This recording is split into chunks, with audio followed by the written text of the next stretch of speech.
Welcome back, friends. We got another good one for you today. This is with my training partner, Dylan. He just recently got his purple belt. Congratulations, Dylan. I start the round with a little guard pull because wrestling Dylan is not going to be a good time for me.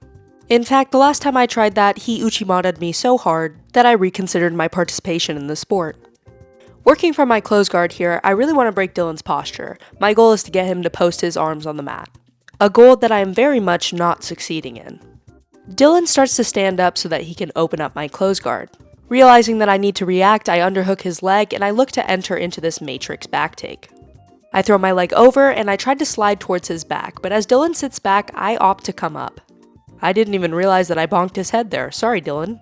In order to start passing, I look to control the legs, but Dylan immediately starts to stand up, and he's controlling my sleeve, which I really don't like.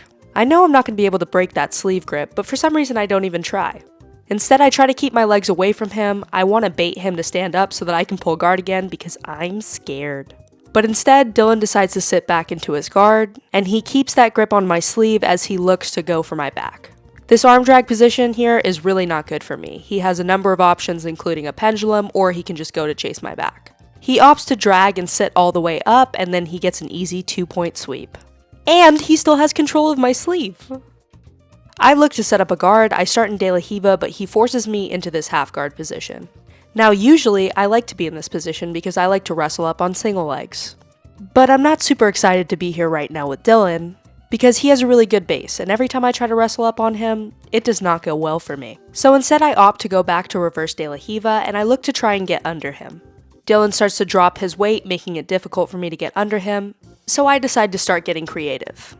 He's also really good at passing half guard, particularly with his crazy dog or his sprawl style passing, where he's able to hold the legs, sprawl his legs back, and open up my half guard. Which is why I opt for this higher knee shield right here, so it's a little bit more difficult for him to squeeze my two legs together. Because of the way my legs are positioned, I'm pretty sure that he's going to try and sit back for an ankle lock, which is why I shoot my leg a little farther in so that he doesn't have a grip on the ankle. He never ends up going for it.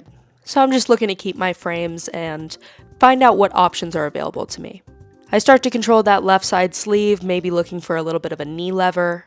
But Dylan starts to stand so that he can knee slide. I try and arm drag him and go to chase the back, and then I think about going for an armbar for a second. As he switches his head position, I think about going for a little choi bar, and then he postures up. From here, I look to grab the leg so that I can try and slide under him. He's sitting on my one leg, so in order to get under him, I kind of need him to bring his weight forward so that I can start pulling on the leg and use that to extend it out. He starts to bring his weight forward and he's trying to control my back. Meanwhile, I switch my grip to his elbow to see if I can try to maybe get an omoplata, but he brings his hand to the other side. Now I see an opportunity to enter into the legs, so I start grabbing his knee, and I'm trying to push with my feet so that I can get his weight off of that leg, making it light so I can either pull it over top or slide under it. He starts to stack me a little bit, and I sacrifice my L4 and 5, because winning a gym round on a random Saturday is way more important to me. I'm pretty compressed here, so I need to get his weight off of me a little bit. At some point I realize that framing is probably the best way to do this instead of just curling up into a ball. So I use my frame to extend him out just a little bit. He clears it initially, but I bring it back. I'm waiting for him to move a little bit just so that I can get under, and that tiny little adjustment allows me to start sliding under. We end up scrambling a little bit from here.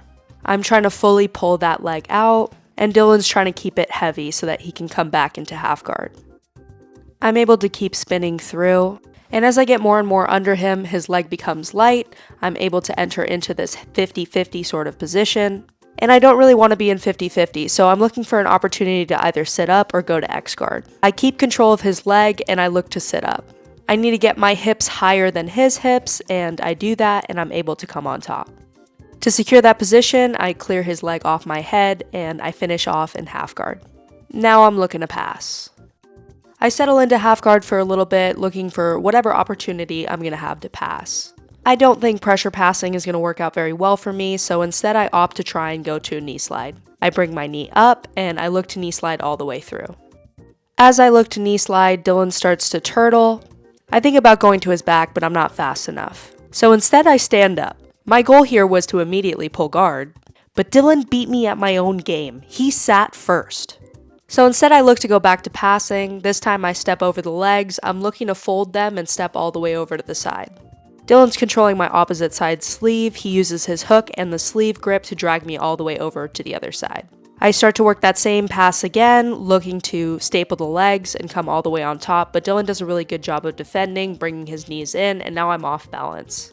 He uses that sleeve grip to hit this really nice butterfly sweep, and he ends up in top mount.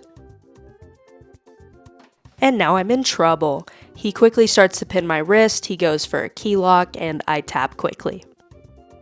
With just a few seconds left, we reset the round, Dylan pulls guard, and I look to pass. Thank you guys so much for watching. If you guys are enjoying this content, please like, comment, and subscribe. Thank you so much to Dylan for letting me film this round, and thank you so much to Professor Chico for filming.